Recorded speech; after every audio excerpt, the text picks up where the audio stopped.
그러니까 예수님 시대에 예수님을 거부하는 유대인들은 하나님을 실제로 믿는 게 아니라 스스로 믿는다고 착각하는 것일 겁니다. 왜냐하면 하나님을 진실로 믿는 자들,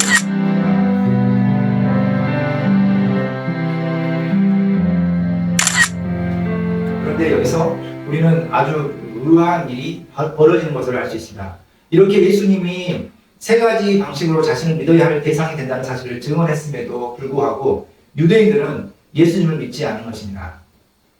오늘 설교 앞에서 예수님을 믿어야 할 이유와 믿지 않는 이유를 말할 때 믿지 않는 이유에 대해서도 말씀을 드렸습니다. 유대인들은 예수님을 영접하지도 믿지도 않았습니다. 거부했습니다. 유대인들은 참으로 특이합니다. 왜 그렇습니까? 철저히 성경을 연구하고 율법을 철저히 지키는 사람들이 율법의 목표이고 마침이신 메시아 그리스도가 직접 오셨지만 그를 믿지 않고 거부하고 있기 때문입니다. 유대인이 아니라 이방인과 같은 사람들은 성경을 전혀 몰랐기에 예수님을 믿지 않는다는 것은 최소한 이해가 된다고 합니다. 하지만 유대인들은 어렸을 때부터 율법을 암송하고 율법을 철저히 지키는 사람인데도 왜 정작 예수님이 나타났을 때는 믿지 않고 거부했던 것일까요? 답은 38절에서 찾을 수 있습니다. 그 말씀이 너희 속에 거하지 아니하니 이는 그가 보내신 이를 믿지 아니하니라. 유대인들은 하나님의 말씀을 접하고 배우고 그것을 지켰지만 역설적으로는 설상 하나님의 말씀이 그들 안에 없었던 것입니다. 그 말씀이 너희 속에 거하지 아니하니 이는 그가 보내신 이를 믿지 아니한 것입니다. 정말로 그들 안에 하나님의 말씀이 있었다면 말씀의 주인공이신 예수님이 오셨을 때 믿었을 것입니다. 실제로 그렇습니다. 유대인이라고 해서 다 예수님을 거부하지는 않았습니다. 예수님을 구원자로 믿었던 사람들이 있었습니다. 그들은 구약 성경을 단지 형식적으로 지킨 사람이 아니라 실제로 그 하나님의 말씀이 그들 안에 있었기에 말씀의 주인공이신 예수님이 실제로 오셨을 때 믿음으로 반응할 수 있었습니다. 그러니까 예수님 시대에 예수님을 거부하는 유대인들은 하나님을 실제로 믿는 게 아니라 스스로 믿는다고 착각한 것일 뿐입니다. 왜냐하면 하나님을 진실로 믿는 자들은 하나님이 보내신 예수님을 믿게 될 수밖에 없기 때문입니다. 45절과 46절 모세를 믿었더라면 또 나를 믿었으니 이는 그가 내게 대하여 기록하였습니다. 그러나 그의 글도 믿지 아니하거든 어찌 내 말을 믿겠느냐 하시니라. 그러니까 유대인들은 모세의 율법을 철저히 지키는데 실제로 모세의 율법을 하나님의 말씀으로 믿었던 것도 아니었습니다.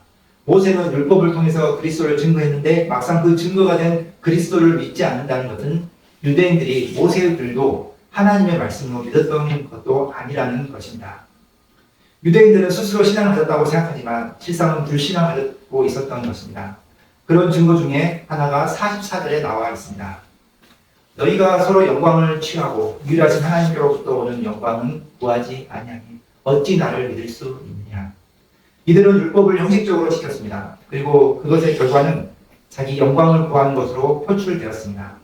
이들은 율법을 지킬 때 자기 영광이 목적이지 하나님의 영광을 진심으로 구하는 자들이 아니었던 것입니다. 그들이 만약 하나님의 영광을 진실하게 구하는 자였다면 예수님의 말씀을 믿었을 것이라는 것이 예수님 말씀의 요지입니다. 오늘 말씀 우리에게 주는 교훈은 확실합니다. 유대인의 불신앙의 이유가 무엇이었는지를 살피고 그런 것과 같은 오류에 빠져서는 안 된다는 사실을 배우는 것입니다. 믿음 생활하면서 실상은 하나님의 말씀 없이 하는 것이 얼마나 공허하고 거짓된 것임을 오늘 예수님이 말씀하시는 것입니다. 처셋을 배우듯이 또 하나의 삶의 방식을 터득하듯이 믿음 생활하는 것은 실제로 하나님의 말씀 없이 신앙생활을 흉내만 내는 자에 불과한 것입니다.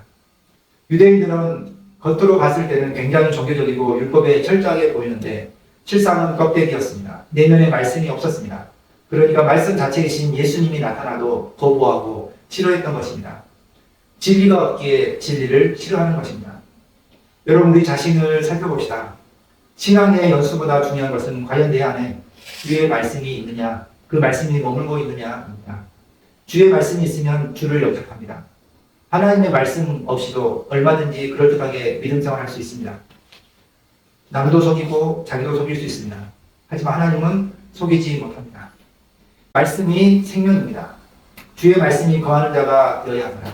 주의 말씀이 거하는 자는 주를 영접하고 주와 동행하게 됩니다. 그러면 어떤 삶의 결과와 열매가 나타나는 것일까요? 자기 영광을 구하지 않고 하나님의 영광을 구하는 자가 됩니다. 우리는 자기 영광도 세상 영광도 구하는 자가 되어서는 안 됩니다. 사탄은 예수님을 시험할 때 자기에게 경배하면 세상 영광을 주겠다고 했습니다. 세상 영광을 구하는 자는 사탄에게 경배하는 자와 같습니다. 육신의 정욕, 안목의 정욕, 이생의 자랑 이런 것들을 좋아하면 예수님께로 가는 길이 막히게 됩니다. 우리는 예수님에 대한 세 가지 증언을 통해서 더 확실하고 견고한 믿음을 가져야 합니다. 세례 요한의 증언, 아버지 하나님의 증언, 성경의 증언은 예수님이 우리의 구원자이고 예수님을 믿어야 할 이유로 충분합니다. 예수님 안에서 삶의 가치를 발견합시다. 주의 말씀을 사모하시는 저와 여러분 되기를 주님께서 간절히 바라십니다. 오늘 말씀을 들을 때에 하나님의 말씀을 깊이 생각하게 하여 주시고 여기 모든 자들이 하나님의 말씀을 통하여서 삶의 깨달음을 얻고 지혜를 얻을 수 있는 시간이 되게 하여 주시옵소서. 우리의 삶 가운데서 하나님의 말씀을 실천하는 삶을 살게 하여 주시옵소서.